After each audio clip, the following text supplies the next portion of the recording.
Bismillah. Assalamu alaikum.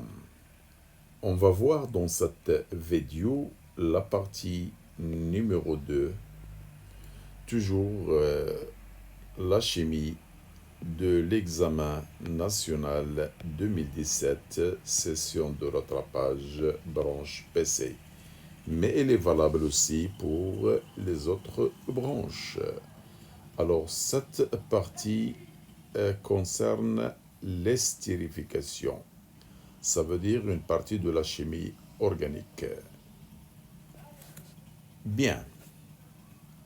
Comme vous voyez, réaction d'estérification. Pour synthétiser l'éthanoate d'éthyle, qui est un ester, un technicien de laboratoire a préparé une série de tubes A et C contenant chacun un volume V égale 34,5 litres d'éthanol pur et 0,6 mol de l'acide éthanoïque. Cela veut dire chaque tube, il comporte ce qu'on vous a donné. Après avoir scellé ces tubes, c'est-à-dire les fermés, il les a placés simultanément dans un bain-marie régulier à 100 degrés. Pour suivre l'évolution du système chimique aux divers instants T, le technicien sort un tube de bain-marie et le place dans l'eau glacée. Puis, il dose la quantité d'acide restante. Regardez. Il dose la quantité de l'acide restante dans ce tube par une solution d'hydroxyde de sodium de concentration connue. C'est-à-dire on va faire le titrage pour déterminer la quantité d'acide qui reste à chaque instant. La courbe de la figure ci-dessus représente l'évolution de la quantité de matière N de l'acide éthanoïque restant dans chaque tube en fonction. Voilà. Donc regardez la quantité de matière de l'acide restante en fonction du temps. Bien sûr, l'acide au cours du temps, sa quantité diminue pour arriver à une quantité finale. Donc ça, c'est la quantité finale de l'acide, mais la quantité restante. Très bien. Il y a des données, la masse molaire de l'éthanol. Regardez, il y a un problème là. On ne vous a pas donné les formules dans l'exercice. Alors regardez, on vous a parlé de l'éthanol. Mais ici, on a parlé de l'éthanol et on a marqué la formule. Voilà, vous pouvez déduire la formule à partir de données. Mais l'acide éthanoïque, il n'est pas signalé. Alors, n'oubliez pas que vous êtes obligé de voir les groupes caractéristiques pour savoir écrire l'acide éthanoïque. Éthanoïque, ça veut dire deux carbones, les voilà. Et pour le groupe caractéristique acide, c'est COOH. Alors, le carbone, il doit toujours avoir 4 liaisons, donc il a une liaison, donc il doit avoir 3 hydrogènes. Et comme ça, je peux écrire CH3 COOH. Voilà comment on peut écrire l'acide éthanoïque. Voir les résumés. J'ai consacré beaucoup de temps pour expliquer tout ça. En plus, on vous a donné la masse volumique de l'éthanol. Regardez, l'éthanol, dans les données, on vous a donné le volume de l'éthanol. Et ici, la masse volumique de l'éthanol. N'oubliez pas que la masse volumique, c'est la masse sur le volume. Comme ça, je peux déduire la masse de l'éthanol qui est ρV. Et une fois que je détermine la masse, je peux déterminer sa quantité de matière, la masse volumique. Parce qu'on aura besoin de ces formules pour répondre à des questions qu'on va vous poser. Bien. La question maintenant. Quel est l'objectif de l'utilisation de l'eau glacée avant la réaction du dosage? Donc, à chaque fois qu'on veut faire le dosage, on ajoute de l'eau glacée, c'est-à-dire une basse température. Bien sûr, l'objectif, c'est stopper ou arrêter la réaction. La figure ci-dessous représente le montage expérimental utilisé pour effectuer le dosage acide-base. Nommez les éléments numérotés sur la figure. Bien sûr, comme d'habitude. Alors, le numéro un, ça représente le tube qui est la burette graduée. Et la solution marquée dans le bécher, en bas, c'est la solution titrée. Ça veut dire c'est la solution qui comporte l'acide qu'on va doser. Et le 3, c'est un agitateur magnétique. Bien, je vais reprendre tout ça après. Montrer que le mélange réactionnel de chaque tube est équimolaire à l'état initial. Oh, qu'est-ce qu'on veut dire par équimolaire? Ça veut dire que la quantité de l'acide, elle doit être la même que la quantité de matière de l'alcool. Oh, on vous a donné pour l'acide 0,06 mol. Mais pour l'alcool, qu'est-ce qu'on vous a donné? On vous a donné un volume. Alors je peux déduire la masse. Et je remplace la masse sur la masse et je déduis la quantité. Comme ça, une fois calculé, je vais trouver la même valeur. Et comme ça, je peux dire que le mélange il est équimolaire. Vous allez voir tout ça dans la réponse détaillée, bien sûr. Écrire en utilisant les formules semi-développées l'équation de la réaction produite dans chaque tube. Ça veut dire la réaction entre l'acide et l'alcool. Et après, déterminer à l'équilibre, ça veut dire à l'état final, la composition du mélange réactionnel dans chaque tube. Qu'est-ce qu'on veut dire par composition du mélange? Ça veut dire les quantités de matière à l'état final. Montrer que la valeur de la constante d'équilibre est K. Donc on doit appliquer la formule et faire des calculs et exploiter la courbe pour arriver à cette valeur. Après, le technicien a réalisé de nouveau la même expérience à la même température en mélangeant cette fois-ci dans chaque tube, regardez, 0,4 mol d'éthanol et 0,1 mol d'acide. Oh, le mélange n'est pas stoichiométrique. On vous demande de trouver dans ce cas le rendement de la réaction. Alors, quand le mélange est stoichiométrique, quand le mélange est équimolaire, en général, le rendement, c'est à peu près 67%. Alors, une fois on change le mélange, par exemple, comme dans ce cas-là, la quantité de l'alcool est supérieure à la quantité de l'acide. Alors, le rendement, il doit augmenter. Et c'est ce qu'on va faire dans la réponse. Et on va montrer que le rendement, eh bien, elle est supérieure à 67%. Pour avoir 100% comme rendement, oh, qu'est-ce qu'on va faire? Pour la synthèse, bien sûr, de l'ester, le technicien utilise l'anhydride d'éthanoïque au lieu de l'acide. Ça veut dire, au lieu de faire réagir l'acide avec l'alcool, je vais faire réagir l'anhydride d'acide avec l'alcool. Parce que sa réaction, elle est totale. Donc, elle doit donner un rendement de 100%. Alors, on vous demande d'écrire, en utilisant les formules semi-développées, l'équation de la réaction produite. Bien. Alors, vous pouvez mettre pause et lire tranquillement. Essayez de répondre vous-même. Après, vous pouvez passer à la suite, comme vous voyez. Voilà. Essayez de mettre pause pour lire tranquillement et répondre. Après, vous passez à la solution détaillée. Bien, regardez. Pour la synthèse d'un ester, qui est l'éthanoate d'éthyle, alors dans chaque tube, on va mettre de l'éthanol, c'est-à-dire un volume de masse volumique, et l'acide éthanoïque de quantité de matière. Ce sont des données. Alors l'objectif en utilisant l'eau glacée, qu'est-ce qu'on a dit? C'est pour arrêter ou bien stopper la réaction. Ce phénomène, on l'appelle, si vous voulez, la trempe. Deuxième question, nommez les éléments numérotés sur la figure. Alors, comme vous voyez, le 1, c'est la burette graduée.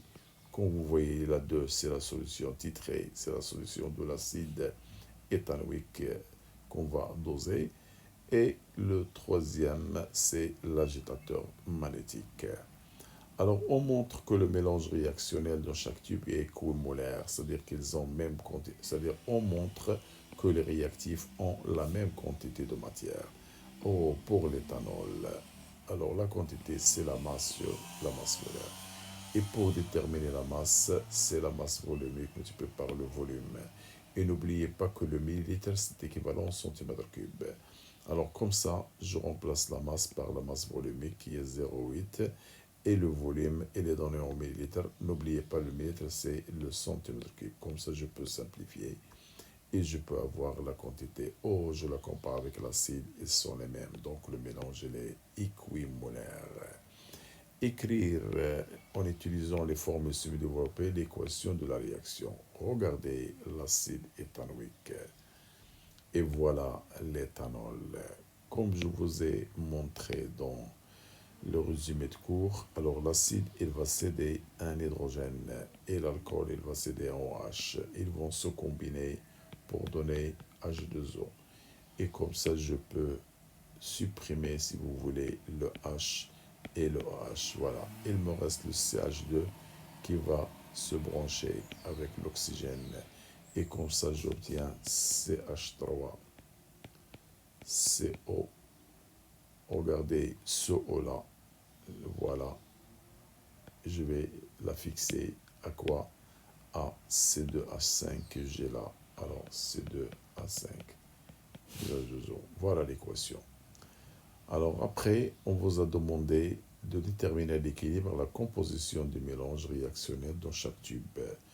Oh, regardez la composition du mélange à l'équilibre. On est obligé de faire un tableau d'avancement. Oh, l'acide, j'ai une quantité 0,6. L'alcool, 0,6. Au cours du temps, le coefficient 1 et 1. Donc, moins x et moins x équilibre. Moins x équilibre. Alors, le coefficient, c'est 1, donc 0, x équilibre. Le coefficient est 1, alors 0, x équilibre. N'oubliez pas que l'eau, il joue le rôle d'un produit comme les autres. Donc, on ne va pas l'utiliser en excès comme ce qu'on a fait dans les solutions aqueuses avant. Alors, selon la courbe, c'est contre la quantité restante. Alors, la quantité de matière de l'acide restante à l'équilibre. Regardez à l'équilibre. C'est bien la quantité finale, c'est 0,2. Voilà. Et selon le tableau, quelle est la quantité de l'acide qui reste? Je vais l'encadrer encore. Alors, regardez l'acide, la quantité initiale, 0, la quantité qui reste, c'est 0,6 moins x équilibre. Voilà, c'est bien cette formule. Et puisque cette quantité est la même que celle-là, donc cela veut dire que 0,2 est égal à cette expression. Voilà. Et comme ça, je peux déduire x équilibre. Une fois déterminé, je peux reprendre la quantité finale de l'acide. Regardez le tableau. La quantité finale de l'acide, c'est bien cette valeur. La quantité de l'alcool, c'est bien cette équation. Et la quantité de l'ester, c'est bien cette expression. Et ainsi de suite. Les voilà, je viens de les noter. 0,6, 0, voilà, x équilibre. Je dois remplacer le x équilibre qu'on a trouvé là, là, ici, et là aussi, je trouve ces valeurs-là. Très bien. Alors, je peux vous montrer une chose. Je peux vous montrer une chose, que la composition de mélange, toujours pour l'acide en général, elle est égale à celle de l'alcool. Pour mélanger molaire, c'est le 1 tiers de N0. Et pour les produits ester, elle est toujours celle de l'eau, égale 2 tiers N0. Je peux vérifier si vous voulez. Alors, combien on a N0? C'est 0,6 mol. Alors, 0,6 divisé par 3, c'est 0,2 mol. Est-ce que c'est bien celle-là et celle-là pour l'alcool et l'acide? Alors, pour les esters, 2 tiers N0, cela veut dire 2 tiers multiplié par 0,6. Alors, ça va être 0,4. Les voilà pour l'ester et l'eau. Ils sont vérifiés. Alors, on vous demande de montrer dans la 6e question que la constante d'équilibre de la réaction, c'est 4. Alors, la constante, c'est là, comme vous voyez, l'ester fois l'eau divisé par l'acide, l'alcool à l'état final. Selon le tableau, la quantité de l'ester, c'est x équilibre pour l'acide, x équilibre. Et pour les concentrations, je dois diviser par le volume, le tout par le volume pour avoir des concentrations. Et voilà, j'obtiens, comme vous voyez, voilà. Je peux simplifier les volumes, hein, avec volume sur le volume, j'obtiens cette relation. Et le x équilibre, on l'a déjà trouvé, c'est 0,4. Et comme ça, j'obtiens un 4. Alors, le technicien a réalisé de nouveau un nouveau mélange. Au lieu de 0 équimolaire, il a pris des quantités différentes. Alors voilà, regardez, pour l'acide c'est 0,1 mol et pour l'alcool c'est 0,4. Je ferai de même qu'avant. Alors voilà, j'obtiens ce tableau-là. Oh, n'oubliez pas que pour la même équation, la constante d'équilibre est constante. Et le rendement qu'on vous demande, c'est x équilibre final, nouvelle, comme vous voyez, divisé par x max. Alors, regardez tout d'abord le x max. Pour l'acide, alors il faut que cette quantité soit égale à 0. Cela veut dire que x max est 0,1. Et pour l'alcool, il faut que cette équation soit égale à 0. Donc x max c'est 0,4. Oh, la plus petite c'est 0,1. Donc x max correspond à la valeur la plus petite, comme vous voyez. Alors, qu'est-ce qu'il me reste maintenant à calculer? Elle m'a déjà trouvé x max. Il me reste à trouver x équilibre. Alors, qu'est-ce qu'on va faire pour déterminer? Je connais toujours la constante d'équilibre qu'on a déjà calculée. Alors, je reprends la formule et je remplace chaque concentration par son expression. Et voilà, je trouve, comme vous voyez, cette équation-là. Et n'oublions pas que K, c'est toujours 4. Alors, je vais développer, multiplier 1 en bas et le bas par le haut. Je trouve cette équation, je la développe. Vous pouvez mettre pause et la voir tranquillement jusqu'à ce que j'obtienne cette équation de deuxième degré. Oh, je cherche delta et la racine de delta après x1 et x2 et je trouve qu'il y a deux solutions. La question, quelle est la condition de x qu'on va choisir? Alors, x, il doit toujours être inférieur à x max, inférieur ou égal, bien sûr. On a trouvé x max est 0,1. Cela veut dire que x ne doit pas dépasser 0,1. Et pour ces deux valeurs, celle-là est supérieure à 0,1, donc elle est exclue. Donc, il me reste cette valeur. Oh, je remplace maintenant. Le rendement, c'est x équilibre sur x max. X équilibre, c'est ce qu'on vient de trouver. X max, c'est ce qu'on a déjà trouvé. Et voilà, je trouve un rendement supérieur à 67% qu'on a signalé. Donc, c'est logique. Pour avoir un rendement de 100%, on a changé l'acide éthanoïque avec l'anhydride éthanoïque. Alors, on vous demande d'écrire l'équation. Voilà l'expression de l'anhydride 1, le groupe caractéristique anhydride. Alors, avec l'éthanol, bien, pour écrire cette équation, je dois suivre le mécanisme suivant. Bon, pour savoir l'anhydride, il faut revoir les groupes caractéristiques pour l'écrire correctement. Alors, CH3CO, je dois diviser toujours l'anhydride d'ici à partir de O. Voilà. Et le OH, il va se regrouper avec ce truc-là. Voilà. Comme ça, je peux écrire que j'obtiens, regardez, le OH, il va se fixer ici. Alors, je vais avoir OH fixé à CO, CH3. Voilà. Plus, ça y est, j'ai terminé avec ce que j'ai retranché. Alors maintenant, le C2H5 que j'ai là, il va se combiner avec le O. Et je vais obtenir CH3CO lié à C2H5. Et comme ça, j'obtiens un ester. Et ici, je peux l'écrire inversement. C'est CH3COOH. C'est la même chose. Je l'ai inversé. C'est un acide. Très bien. On est arrivé à la fin. Ça, c'est un exercice pour la chimie organique et exactement l'esterification. Merci. ما تنسوناش من الدعاء ديالكم. إلى اللقاء.